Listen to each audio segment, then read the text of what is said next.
perdonadme si en algún momento me puedo equivocar, ¿de acuerdo? En esto soy un poco novato, entre comillas, es de mis primeras charlas que hago, así que os pediría en eso un poquito de comprensión, ¿de acuerdo? Vamos a ver si la ponencia queda clara, si los conceptos quedan claros. Intentar explicarme cualquier duda que tengáis. Os pido, por favor, levantáis la mano.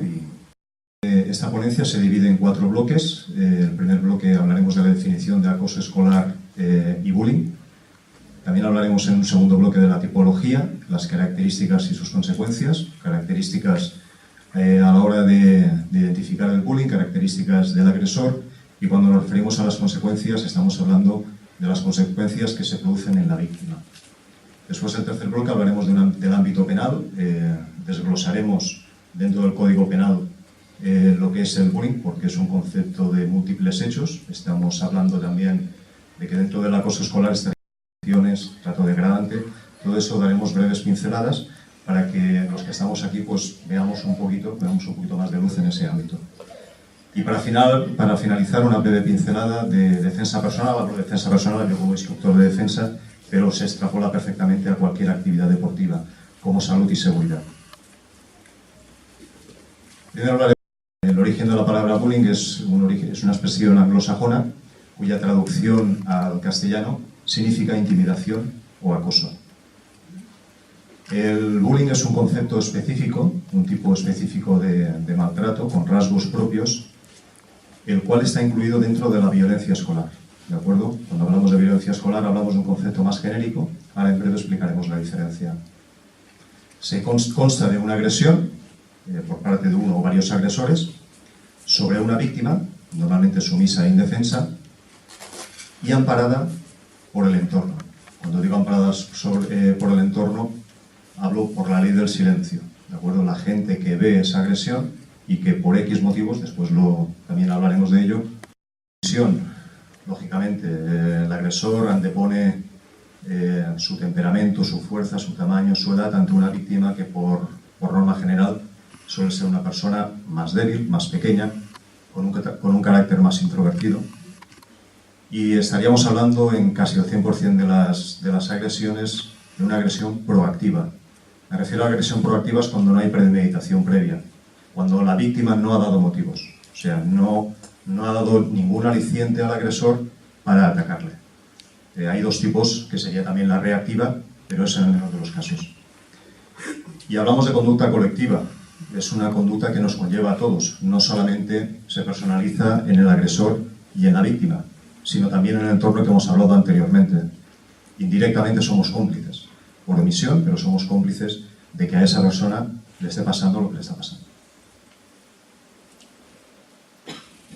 Como comentaba anteriormente, el bullying es un tipo de agresión con características propias dentro del concepto de violencia escolar. ¿Qué entendemos por violencia escolar? Todos los episodios de violencia que concurren en el centro escolar, ¿vale?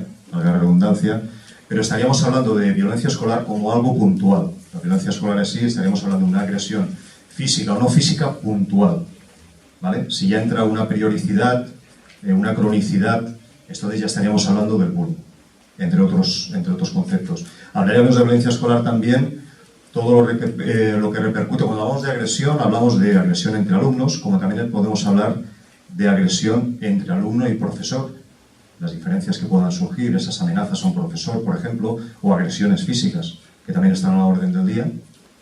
Hablamos también de vandalismo, pintadas, roturas de puertas, cristales, todo ese tipo de sucesos también están englobados dentro de la violencia escolar, así que lo que es todo cuando hablamos de patrimonio, robos, hurtos, ¿de acuerdo? ¿La gente entiende el tema de robo y hurto? ¿Lo entendéis? Cuando aplicamos fuerza sobre las cosas, por ejemplo, estamos hablando de un robo. Un hurto es cuando vamos al descuido. El típico móvil que puedo tener en la mesa, en el pupitre, llega otro compañero y me lo roba. Eso es un hurto, ¿vale? En ese caso. Elementos que intervienen en el bullying. Vamos a desglosarlos, entrando un poquito más al detalle, y no de un acoso puntual de violencia. Por lo tanto, siempre hay es lo que os comenté, una sucesión de hechos. También es cierto que hay investigadores que determinan que un único suceso, un único episodio de agresión puede ser suficientemente demoledor a la víctima para ya ser tratada como víctima de bullying, ¿de acuerdo? Sobre todo atendiendo a lo que ahora está más de moda, el tema de las agresiones grabadas con los vídeos y subidas a YouTube. Imaginaros, una única agresión, aunque suele venir inicialmente a lo mejor de unas coacciones, de un trato de humillación hacia esa víctima, pero que deriva hacia esa paliza, la cual es grabada y subida en las redes sociales, ¿de acuerdo? Hay un único hecho, pero que se retroalimenta. Cada visualización hace que esa persona se sienta cada vez más humillada, lógicamente.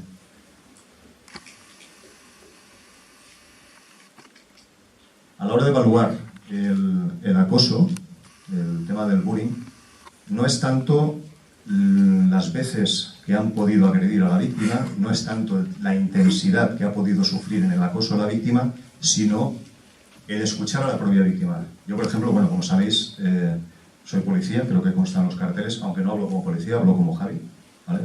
Esta ponencia es a título personal, no representando a ningún cuerpo policial. Yo, por ejemplo, cuando cojo alguna denuncia en mi trabajo, sobre todo por amenazas, por ejemplo, no es solo el tipo de amenaza que puedo recibir. No solo es centrarnos no es que me ha dicho que si hago tal, ¿de acuerdo? Sino en la repercusión a nivel emocional que repercute, que tiene esa víctima. Es decir, bueno, ¿y tú cómo te sientes?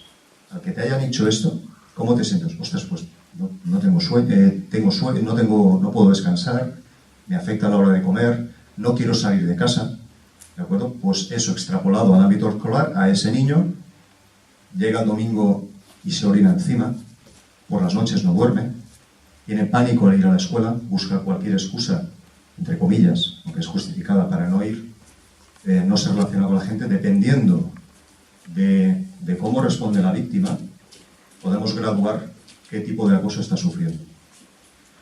Se produce una desigualdad de poder, lógicamente. El agresor se ve reforzado. Antepone su fuerza física, antepone su tamaño, su edad a la víctima, ¿de acuerdo? Y todo eso agravado por el entorno. O sea, es lo que decíamos antes. Si el entorno refuerza, aunque sea de manera condicionada, esa actitud, porque claro, los amigos que puede tener, los amigos que puede tener detrás, no le van a decir nada. ¿Pero por qué? ¿Porque realmente son amigos del agresor? ¿O porque tienen miedo a que les pueda pasar a ellos? ¿Entendéis? Es lógico. Todos hemos ido a la escuela. Entonces, cuando vemos que alguien está haciendo eso, ostras, si lo digo yo, ¿y si ahora se ceba contra mí? ¿Y si es después, y si me acusan de chivato? ¿Vale? Entonces, se produce ahí un falso refuerzo en la víctima, un miedo a hablar. Me están agrediendo, no sé por qué, me siento acosado, no he hecho nada, nadie me ayuda, nadie me escucha. Cada vez esa persona se siente más pequeña para denunciar, ¿de acuerdo? Entonces, y claro, y si encima que recibo esa agresión hablo, ¿qué será lo siguiente? Pues muchas veces ya deciden aguantar hasta límites insospechados, ¿no? Como hablábamos anteriormente, se trata de una agresión proactiva. Es lógico, la víctima, una persona que suele ser introvertida, con un círculo social muy cerrado, muy de estudiar, muy de ir a sus cosas, no cuadra de que vaya buscando pues que la agredan, lógicamente.